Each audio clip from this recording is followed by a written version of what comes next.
So in the paper 2 syllabus, so this paper 2 is Indian administration.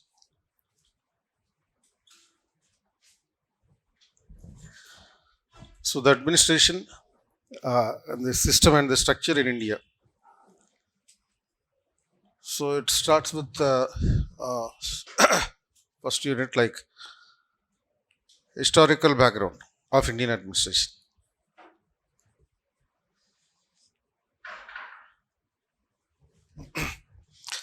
So the historical background, that is the evolution of Indian administration from ancient to the present period.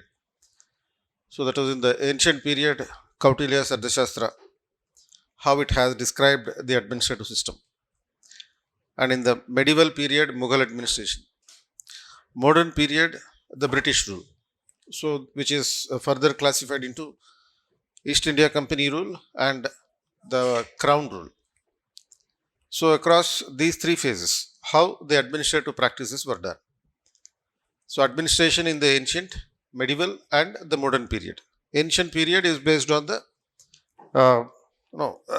Kautilya's Arthashastra. Medieval period is based on the Mughal administration, and modern is based on the British administration.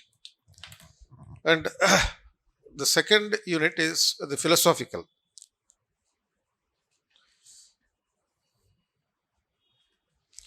And constitutional background.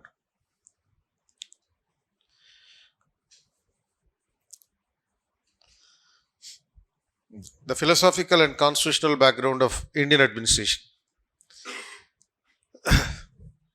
So where we have to read about the constitutionalism and several salient features and value premises of the Indian Constitution, and the political culture, bureaucracy and democracy relationship, and the relation between bureaucracy and the development. So they are the things to be studied as a part of the second chapter, the philosophical and constitutional background of the government of India. Right. So this is fundamentally associated with the Indian polity. So the Indian polity section is dealing with these aspects, like basically salient features of the Indian Constitution and the preamble are the basic things. Apart from that, we should also study about the idea of constitutionalism and political culture. And the political culture in India is characterized by democratic values. Those democratic values should be understood. Constitutionalism is the limited government. Limited government means government that is restricted by the powers. Government should not have too many powers. If the government has too many powers, people cannot enjoy the rights and liberties. There should be an inverse relation between rights of the people and the powers of the government. So, because if the government powers are increasing, the rights of the people will decrease, and vice versa. If the government powers are less, the people will have more rights. So there should be an inverse relation between the two. So that is a democratic fundamental value. And apart from that, administration takes cue from the constitution in any democracy. Beyond the constitutional provisions, no administrative system can exist. Within the framework of constitution only, the administrative structure has to function. It has to respect the constitutional values. Generally, general public believes that if a good bureaucrat becomes the ruler, that bureaucrat will take the nation on a right way. But a bureaucrat will only take the nation in a despotic way, not in a democratic way. However democratic that bureaucrat may be, a bureaucrat cannot be a successful politician, cannot be a politician who is liked by the people, and cannot take the administration in a constitutional process. He may seems to be constitutionally valid for some time in the beginning before entering into the politics. Once he enters the politics, he becomes a dictator. And therefore in India, suppose if you look at the bureaucrats who turned politicians, never been successful. Usually bureaucrats are not successful. So in 99% of the cases, no bureaucrat has been a successful politician. So except the people like Aam Aadmi Party founder, uh, remaining all other bureaucrats who turned politicians were all a failure. Whether you take JP or JD, Lakshminarayana, they were all a failure. So reason, politics in a democracy needs revolutionary ideas. But bureaucrats, because of their training, because of their working, they take things in a very slow process, which is not liked by the people. And moreover, bureaucrats will go by the rules and regulations, which is mostly not liked by the people. Bureaucratic ideology do not fit in India. So therefore, bureaucrats, if they become the politicians, they will not be successful. And though they seem to be having adopted to the democratic ideology, constitutional values, but practically they fail in implementing and enforcing the constitutional values. And so therefore, bureaucracy and the bureaucrats can only be better servants of the citizens rather than politicians. They should remain only as the civil servants. They should not become lawmakers. They should support the lawmaking. They should support the policy making. They themselves should not become the lawmakers and the policy makers. So that is based on those values, bureaucracy has to serve the requirements of the democracy. They should not become the democrats. Serving the requirements of the democracy means politician should be the boss, civil servant should be the subordinate. However ideological that person may be, that person should not be a politician and should not be allowed to be, in fact, he should not allowed to become a politician.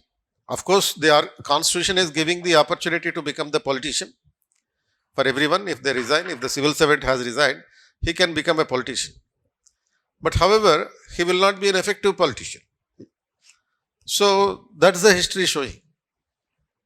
And from that point of view, bureaucracy is a better servant of the democracy. A bureaucracy cannot become a master of the democratic system. And the relation between the bureaucracy and the democracy should be understood from that point of view. We should also see the relation between the bureaucracy and the development. Because bureaucracy is considered to be an obstruction for the developmental process. So bureaucrats are government employees. Business development is based on the economic activity. Development needs faster decision making. Bureaucrats are known for the red tapeism. What is red tapeism? Delaying the decision making process, delaying the things in doing the things.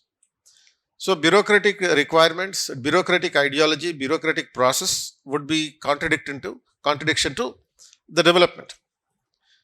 But however, the developing countries have adopted the bureaucratic strategy to development. Now, what is that bureaucratic strategy of development? Using the bureaucrats for achieving the developmental goals. Initially, we had a planning commission. Planning commission, which should be manned by the professionals, was actually manned by the bureaucrats. IAS officers were heading the planning commission departments. So this bureaucratic approach was adopted in leading the developmental process. And similarly, we have the public enterprises, which were expected to. The public enterprises are the business concerned and industrial organizations which are owned and operated by the government. So if an enterprise is operated by the government, who would actually operate on behalf of the government? Who would be responsible for the management of an enterprise in the government? Is the bureaucrats. So the bureaucrats have led these organizations in the successful path. But at the same time, the same bureaucratic approach was also responsible for the failure of these public enterprises.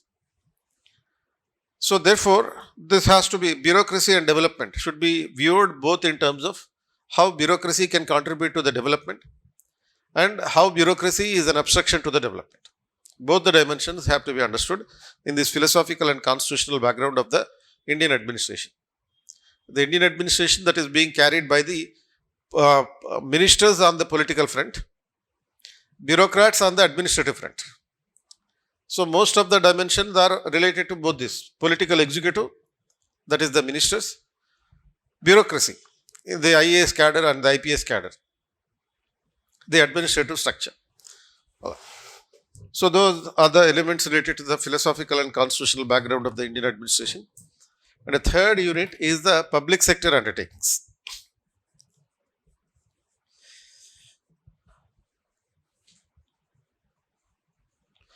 So these public sector undertakings, their administration, as I just told you, public enterprise, they are also called as a public enterprise.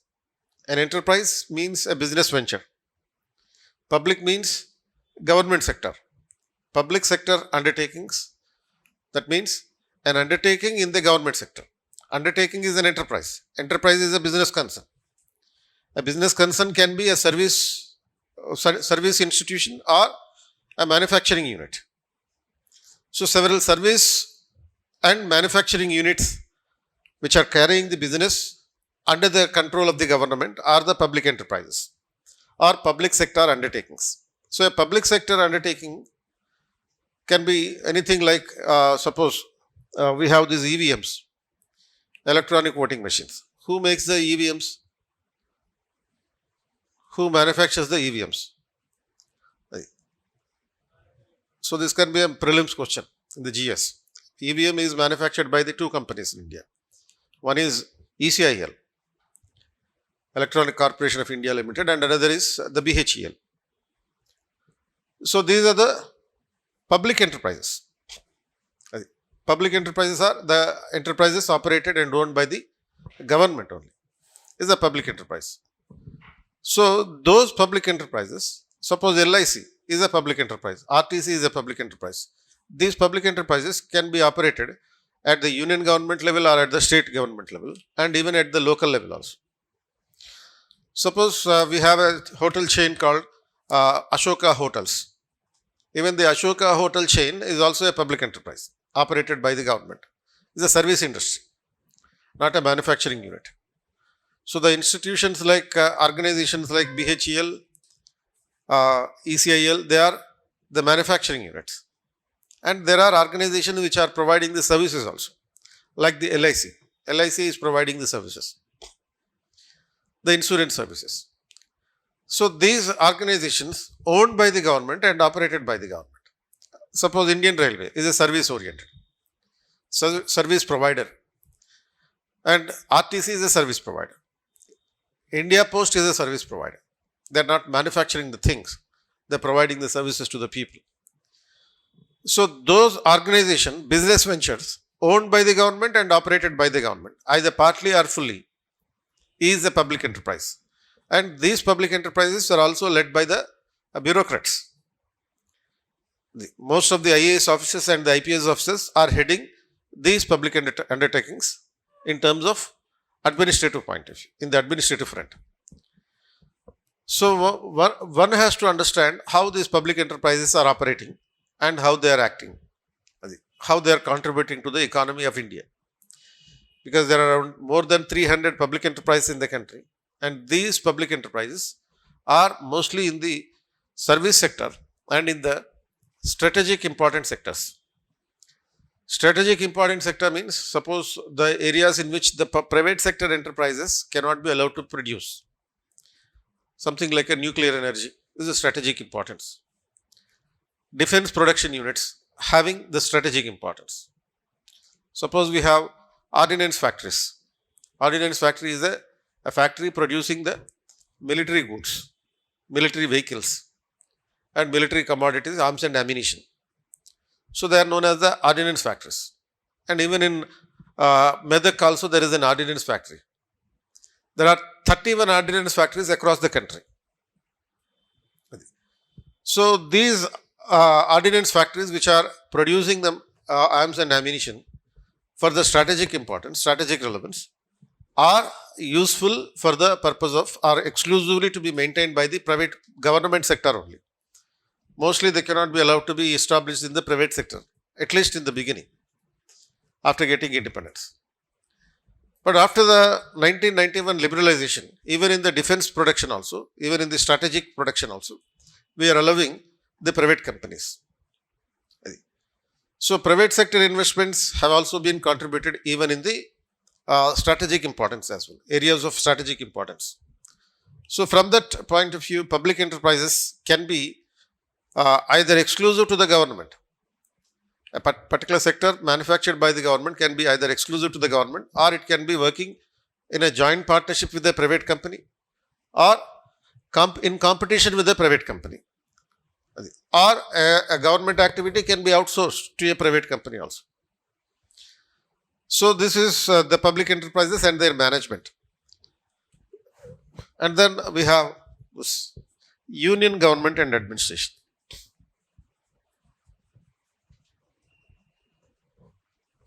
The fourth unit is the union government and the administration. So in the union government and administration, we have to look at the administration of the union government from the political front and the administrative front, bureaucratic approach. So in the political front, we have to study about the executive, parliament, judiciary. In the administrative front, we have to know about the central secretariat, state cabinet secretariat, prime minister office, ministries and departments, and the directorates related to implementation of the policy. So from the policy and law-making point of view, we have exclusive government point of view, legislature, executive, judiciary to be studied, which we also study in the polity. So in the union government, executive is based on the president and the prime minister. Legislature is the parliament, judiciary is the Supreme Court. And in the administrative front, we need to know about the secretariats, which are responsible for the implementation, prescribing and implementation of the policies. The secretariats including the central secretariat, then cabinet secretariat, prime minister office. So these secretariats would be responsible for prescribing the policies. Then implementation of the policy will be responsibility of the directorates. Directorate is responsible for implementation of the policy. Policy means, as I told you in the previous class, what is the policy, what the government prefers to do and what the government prefers not to do, both. So this policy is prescribed by the bureaucracy in the central secretariat, cabinet secretariat and PMO. And that policy is confirmed, approved by the prime minister and the cabinet. When it is approved, it is ready for implementation. The implementation will be the responsibility of directorate. So the administration takes place in these lines. The policy advice is given by the secretariat. Ministers, including the prime minister, will approve the policy. Then that will be implemented by the directorate. So in three levels that the policy process takes place in the union government. That is the central government, generally what we call as the central government. And in the fifth unit, we have these plans and the programs.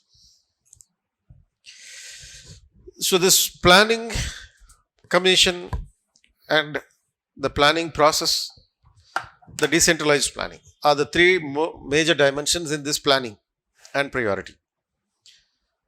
So the machinery for planning was the planning commission till 2015.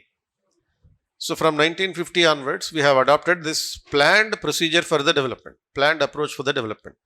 The strategy of development was based on the planning because we have adopted a socialist pattern of society. In a socialism, planning becomes a necessary concomitant of the developmental process.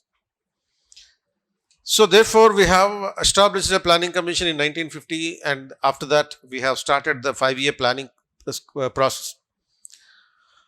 And planning commission is one of the agency responsible for the developmental story of India.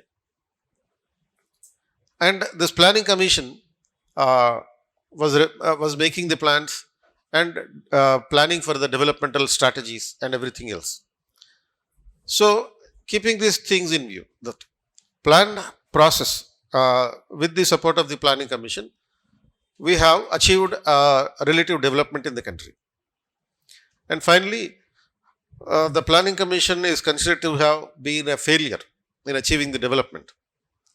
So over a period of 70 years that the planning commission has worked and it is being abolished and scrapped and it is being replaced with a new policy making agency called the Niti Aayog.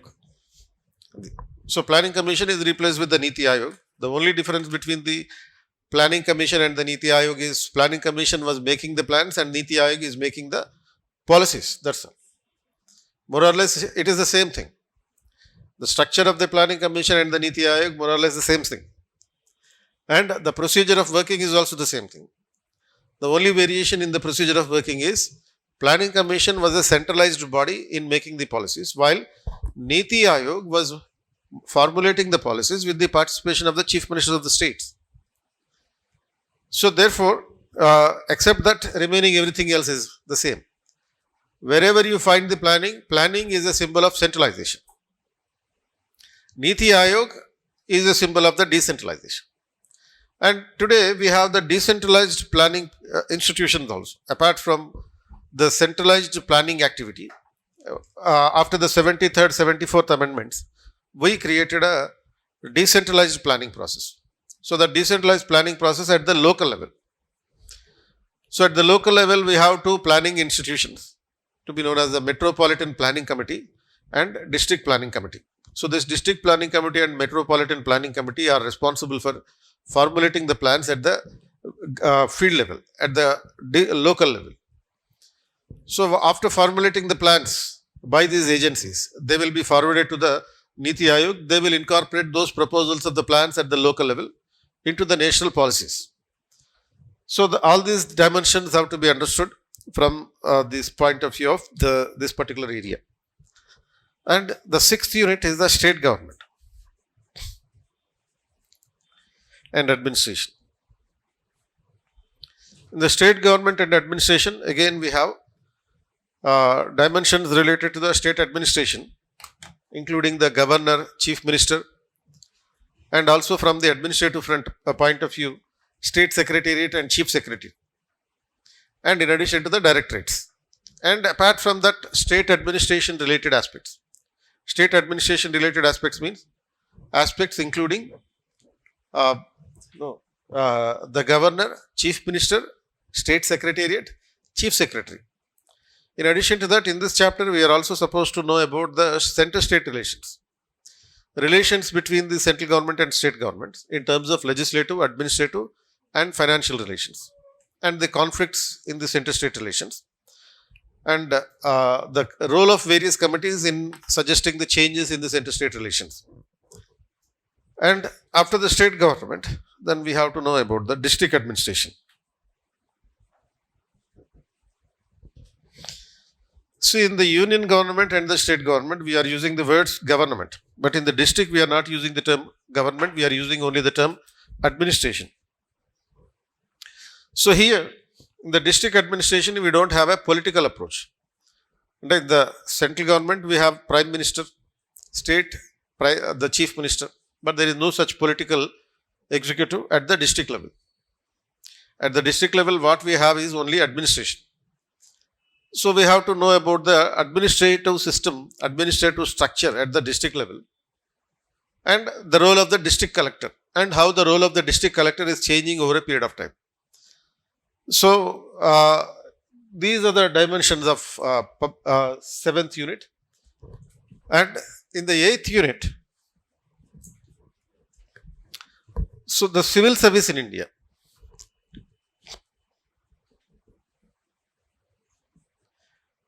So what we have studied in paper 1 as personal administration would be studied in the Indian perspective in this 8th chapter in the second paper. In the personal administration, what are the components? The staff related administration, administration of the staff, right from recruitment to the retirement. And this perspective in the Indian administration point of view, the civil service in India, how they are recruited, recruitment of the civil services, issues associated with the recruitment of the civil service, then promotion of the civil service, all India services, then various service conditions of the civil service, relation between the civil servant and the minister. So because if you wanted to be a good administrator, you will have conflict with the ministers. If you don't want to be a good administrator, you will be in nexus, working in nexus with the minister. Both are dangerous to the people ultimately. What is this nexus? Nexus means what? Nexus is getting syndicated for a wrong reason, selfish reason. Is a nexus. And a kummak kavadam anantaru.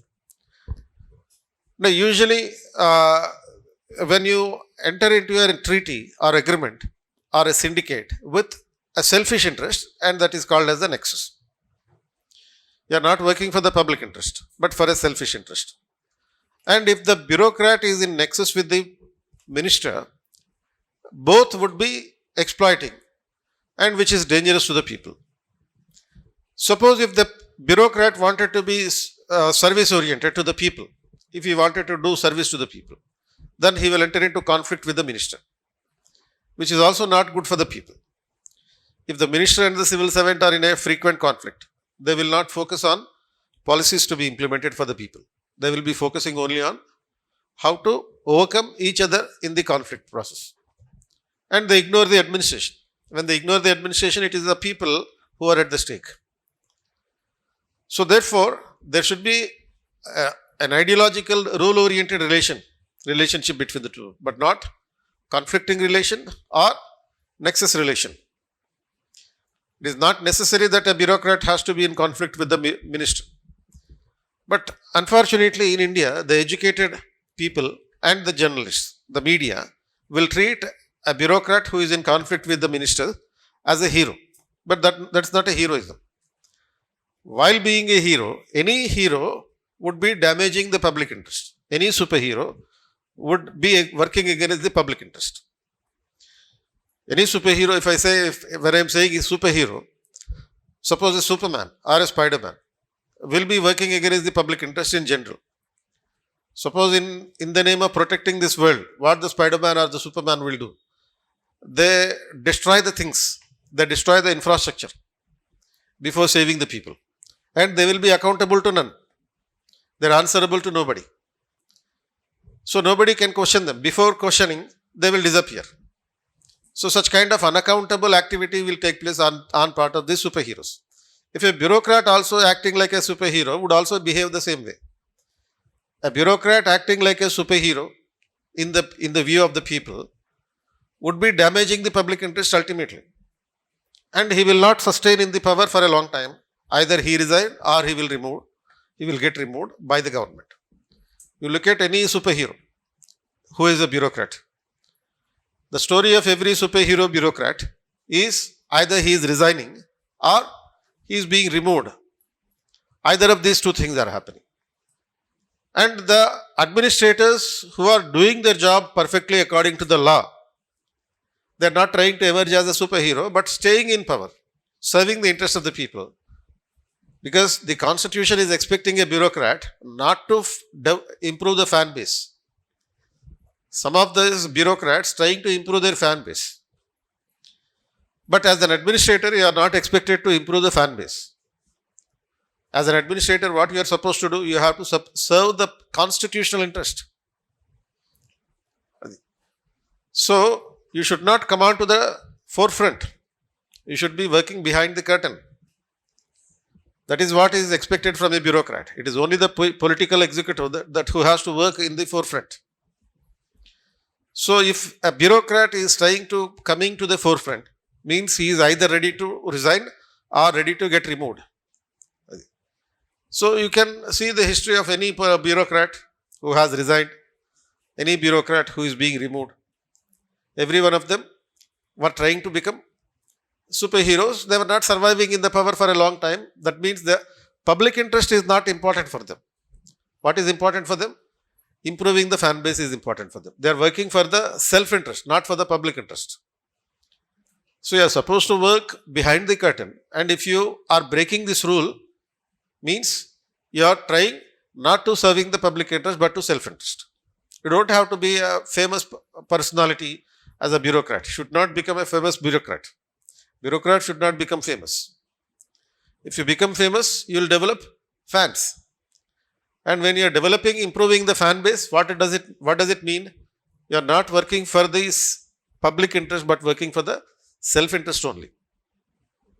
You can take the example of any bureaucrat.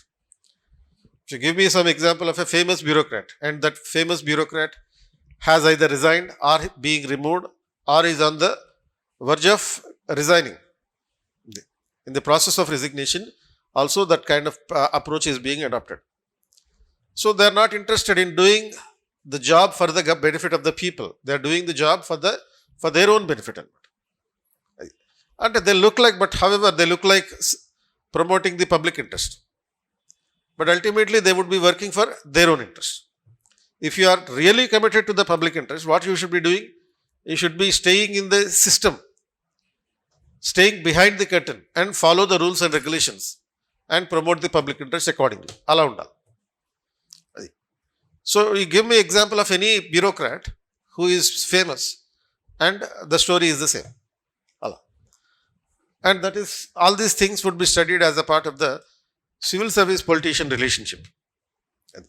Never assume that civil servant is a hero and don't try to become a hero.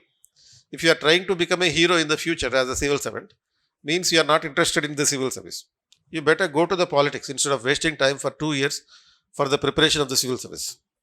If you have that intention of emerging as a hero, you are not supposed to develop a fan base. You don't have to make the fans.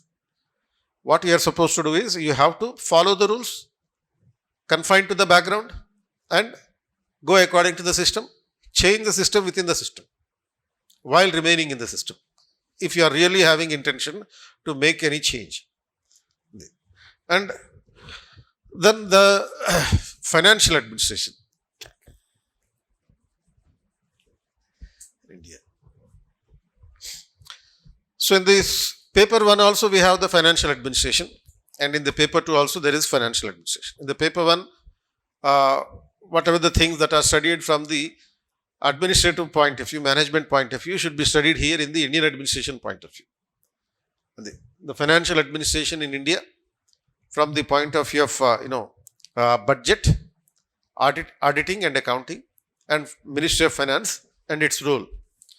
The role of Ministry of Finance is concerned with making the fiscal policy, and RBI would be responsible for making the monetary policy. All those things which we study as a theory in the paper 1 would be studied in the paper 2 also from the Indian administration point of view. And there is another chapter, administrative reforms.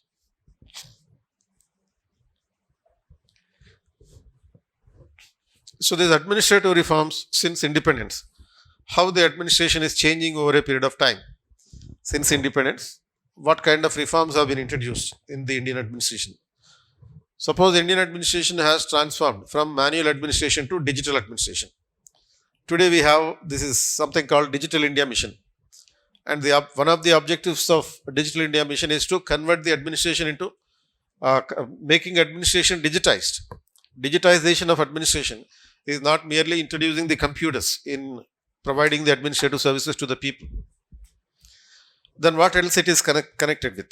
It is also connected with improving the administrative services beyond the computerization, using the modern technology. By using various technologies including blockchain technology, artificial intelligence, big data, all those new contemporary technologies are being applied for providing the administrative services in India at present. Suppose if your Arogya Setu app is there, Arogya Setu app is operating through blockchain technology.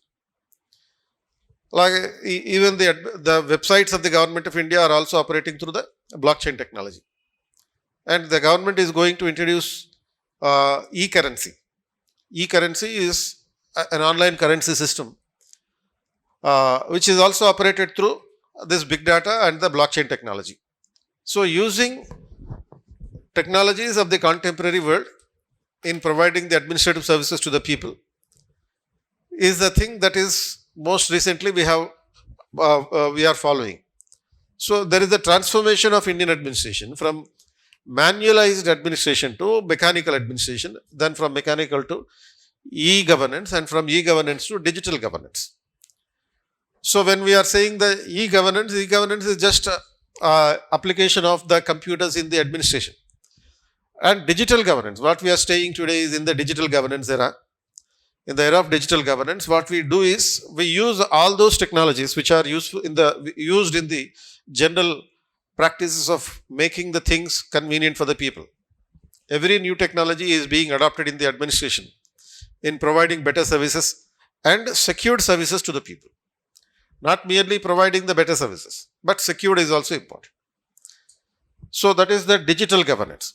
So what we are staying today is in the era of digital era governance, not merely e-governance, digital era of governance. So this transformation is made possible through the administrative reforms across various fields.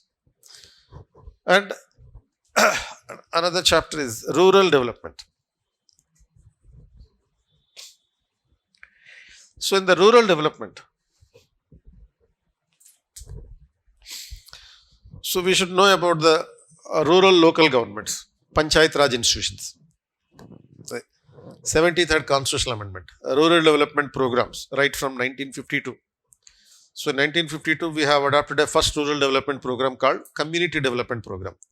From Community Development Program till date, whatever the new rural development programs are being adopted, all those things, their strategy, their focus should be understood. Then the urban local government.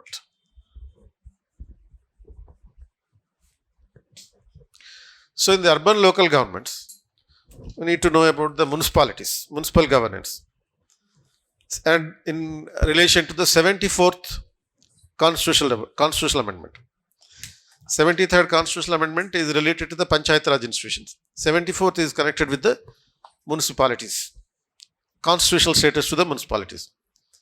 So how the municipal administration and urban strata is being changed over a period of time should also be known here. Because today we have adopted a strategy called the Smart City Mission. Smart City Mission is the next level of and the new generation of urban local governments. So we have selected, the government of India has selected 100 cities to emerge as the smart cities. So in a smart city, the municipal administration is provided through the advanced technologies, including the ongoing technologies. Suppose in Dubai, there is a smart city and where they are planning for this, it is under the construction process. Everything will be operated through the artificial intelligence and mechanical approaches. Security is not provided by the human beings. Security is provided by the robots. And everything will be based on the operations through the artificial technologies. Everywhere there will be observation. Everywhere there are cameras. 360-degree supervision over the people who are moving around. So that it will provide the maximum security for the people. And at the same time, it would be a clean city also. Apart from being smart, it is also a highly clean city. And even the cleaning process is not taken by the human beings. Cleaning is also undertaken by the robotic machines. So just by the human order, voice commands, the robots will be working. Just like the Google Assist. The Google Assist would be providing you services to you just by the voice commands. Just like in your Apple phone, there is an artificial intelligence system called Siri. How the Siri is operating in the same manner. That is operating through voice commands. And similarly, entire city would be operating through these voice commands. The driverless cars will be there. So everything will be mechanical, everything will be in the service of the people. So that kind of variations in the urban development is being described as a new localism. That the new localism is adoption of the global developments in the local development. Globalization is giving us various opportunities. And these global opportunities are adopted at the local level. And this is described as the globalization. Adopting global developments in the local development is known as the globalization. The distinction between the global and the local has almost got eradicated. So what is considered to be as global at one time is just a local aspect today. And what is considered to be a local thing is being made a global thing. Suppose even from the negative point of view also, terrorism. Once upon a time, terrorism was confined only to a few pockets of the country, suppose. When we think about terrorism, we used to think about Jammu Kashmir. As if terrorism was confined only to the Jammu and Kashmir. After the globalization has begun, what happened? The terrorism has also become local. Is one of the negative developments of the globalization. So it is not just confined only to the northern part of the country or the northeastern part of the country. Even in the deep south also, the terrorism has spread it. So such kind of negativity is also there because of this new localism or globalization. All right. So those things to be understood from that point of view. And then another unit is the law and order.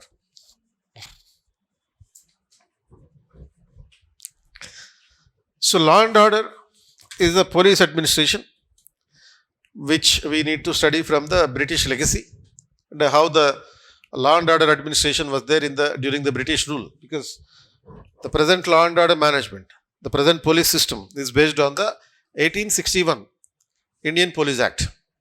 The 1861 Indian Police Act is still the law that is being practiced for the administration of the police management. The police manuals are still based on this 1861 Indian Police Act, which is almost 170-year-old. And how the police operate and the relation between the police and the people, criminalization of politics, these are the things that are to be studied as a part of it. And then there is another unit, that is significant issues in the Indian administration.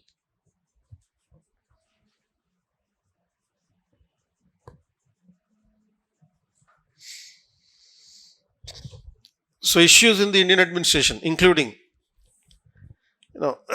disaster management, corruption, human rights issues, regulatory issues, values, those things are the issues in the Indian administration, including the political administration. The political administration in the sense, the problem of administration in the coalition governments. Because since 1989, whatever we had only the coalition governments. So in the context of coalition governments, how the administration is facing the challenges. Because today the political system is not finding time to strengthen the administration. The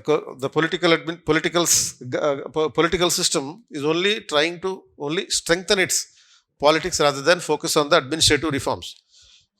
So since 2014, there is no coalition government at the union, but at the state level, the states are fighting only to survive in the power. So the coalitions are not eliminated at the state level. Though the coalition government is not existing during the last two Lok Sabhas. In the 16th and 17th Lok Sabha, there is no coalition government at the union level. But coalition governments continue to be there at the states. And this is one of the reasons how the government has collapsed in Maharashtra recently. Coalition governments. So therefore, in the view of this, when they are not able to focus on the administration, when they are not focusing on the administration, focus will be only on the politics, which will affect the public interest. So those things would be studied as a part of all these things. And the books that you should read, Indian administration,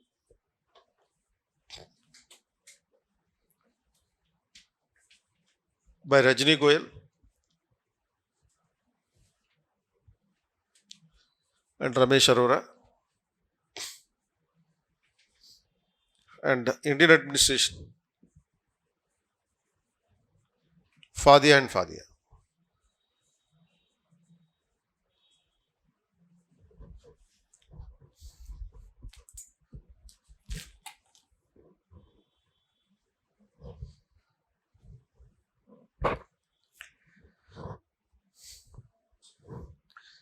So Lakshmikant, two books are anyway you read as a part of the general studies.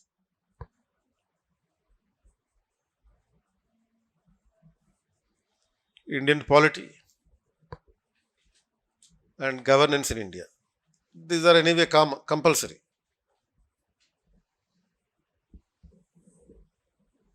These two books are compulsory because they are compulsory because you study as a part of the polity and governance. And they should also be useful here also, from the political standpoint.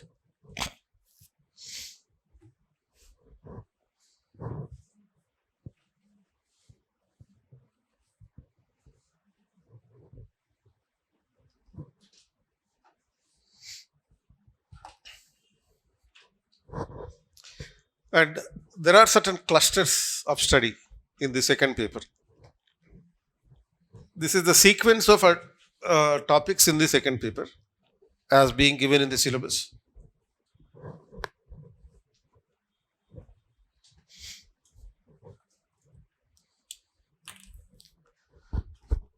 So you need to adopt a cluster approach to study the topics in the Indian administration. So what is this cluster approach? Chapters of similar relevance should be studied at once. Suppose in the cluster 1 you have 2 units. Start with the chapter 1, and in the cluster 1 you have evolution of Indian administration, that is the chapter 1, and philosophical basis, that is the chapter 2. These two things should be studied at once.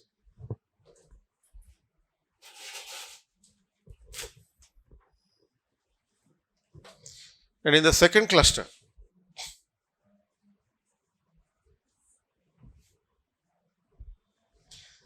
this is completely connected with the governments.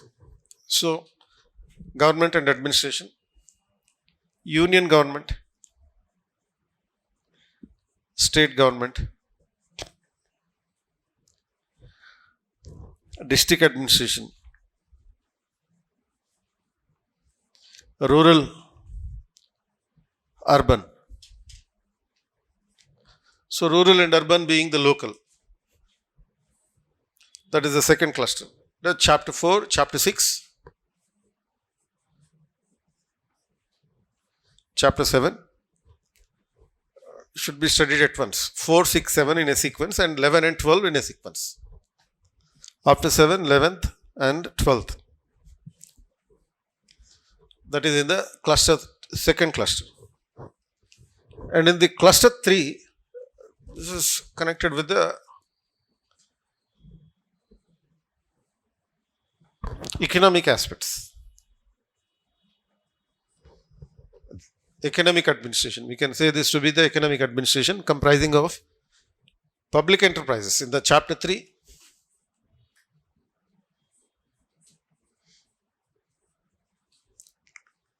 planning.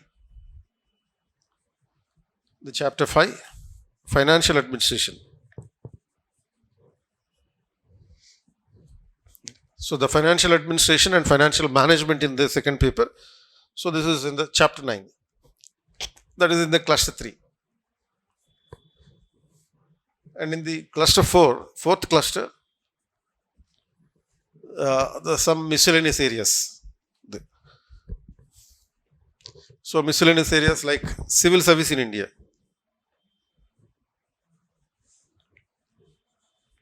administrative reforms,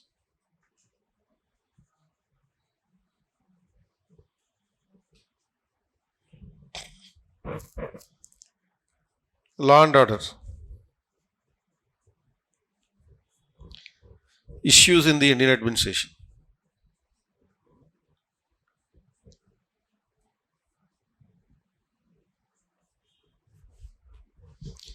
So that should be the sequence. So you need not go in the same sequence as being given in the syllabus.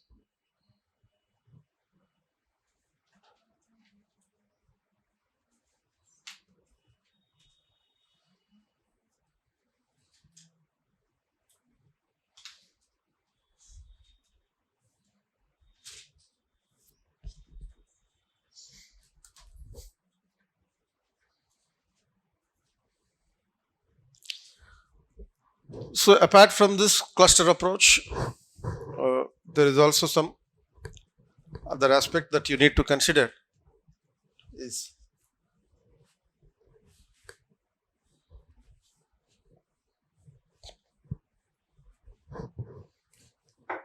so integrated approach.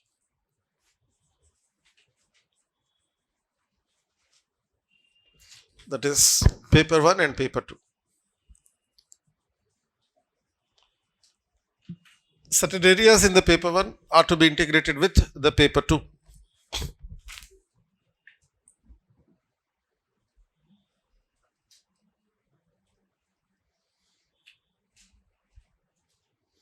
So broadly, suppose personal administration in the chapter 9 should be studied with civil service in India,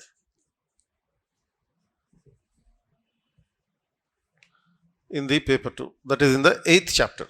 The 8th chapter, Civil Service in India.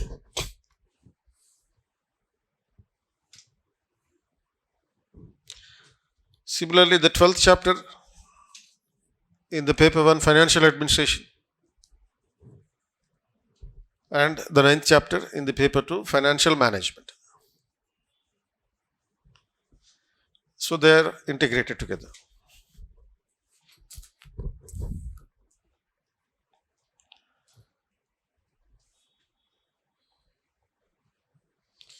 The same manner, in paper 1, there is also 5th unit, some of the areas in the 5th unit having connected with the paper 2, accountability and control.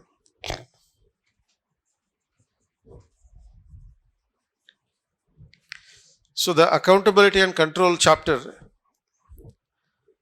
to be studied with chapter 4 in the paper 2, that is union government.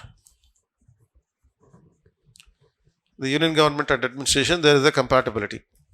The union government, you have executive, parliament and judiciary. The same things will also be studied in the accountability and control. Legislative control over administration, executive control over administration, judicial control over administration.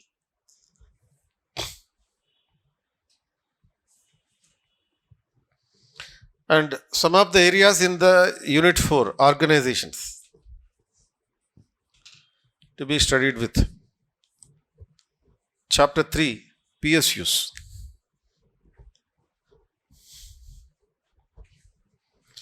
The public sector undertakings, because there are departments, corporation, company forms of organizations. They are also studied in the public enterprises.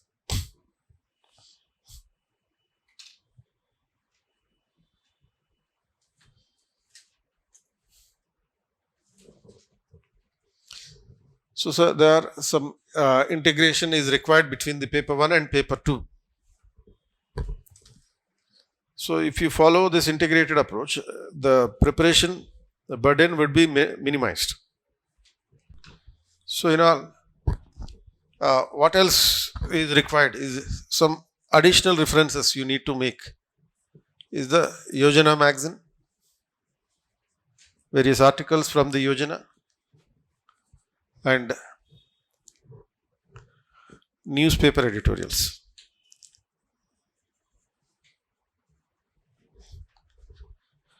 So, because these newspaper editorials will give you the insights into the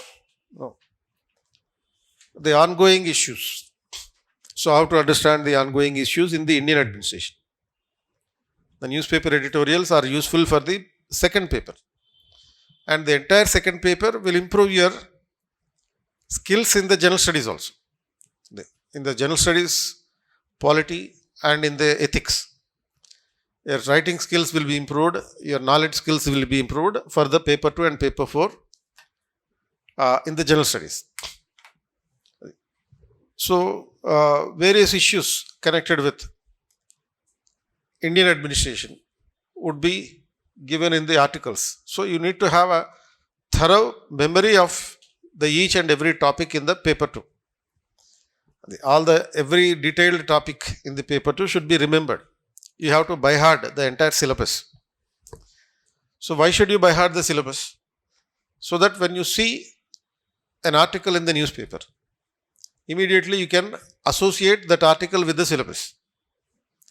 Suppose in the yesterday's newspaper, Hindu, there was an article editorial about the PMLA judgment of the Supreme Court, Prevention of Money Laundering Act and its related judgment, and the analysis related to that. And that is useful for that article is useful for security, internal security in the paper 3 general studies, and law and order management in the second paper, public administration, Indian administration. Because it is concerned with the internal security issues. Prevention of money laundering is related to the internal security. So, therefore, the examiner can give the question either in the Indian administration law and order chapter, 13th chapter law and order, or it can also be there in the internal security management. So, on those lines, that articles would be useful. Like Yojana magazine is also important because several articles are being, every magazine is dedicated to a particular topic. Suppose there can be a magazine on Panchayat Raj institutions. So that those articles will be useful for the paper 2. In public administration, paper 2 in the GS. So how the Panchayat Raj system is operating in reality and in practice. Maybe the question either in public administration, paper 2, or in GS, paper 2. Or a dedicated magazine can be there for the federalism. So those dimensions are necessary. Those articles are necessary. Every article, every magazine is dedicated for a particular topic of the importance, of the contemporary importance. So therefore, you are supposed to read Yojana articles not only for general studies but also for the public administration. So which is commonly useful across all the papers. Suppose the June magazine, I think, 2022 June magazine is dedicated to the new technologies. So on the topic of new technologies, the magazine is being published. And there are several articles which are useful across all the papers. Technology and its ethical implications is useful for the ethics paper. How growing technology is killing the ethical relations. Second, how the technology can be used in administration is useful for the public administration paper. Digitalization of the Indian administration, useful for the public administration or in the governance in India, in the paper to GS. So every article is useful across any paper. Or there may be direct questions in the science and technology part. How this technology is impacting the society. Maybe a question in the paper 1 also. In the GS 1, we have a topic on the Indian society. So from the Indian society point of view, how technology is influencing the technology. How technology is influencing the societal relationships. So across paper 1, 2, 3, 4, this magazine is useful and is also useful for the public administration second paper. And even in the paper 1 also, you have a chapter on information technology and e-governance. So in the public administration paper 1, information technology and e-governance in the 11th unit. 11th unit is techniques of administrative improvement. Under the section techniques of administrative improvement, we have a topic called information technology and e-governance. So as a part of that, there may be a question. So across every paper, and there can be a general essay also, how technology is influencing the people and other. And you can give a thorough answer if you read all the articles in this magazine. But in all the papers, these Yojana articles are useful for every paper. GS, 4 papers, general essay, then 2 papers of public administration. So therefore, do not ignore studying the Yojana magazine. When you are planning your time, plan the time in such a way that you would be making the writing practice at least 2 hours. You would be sparing the time at least 1 hour for reading the magazine in the initial period. So if you plan the time as such, then you can utilize the time in a maximum way. So tomorrow we continue the approach.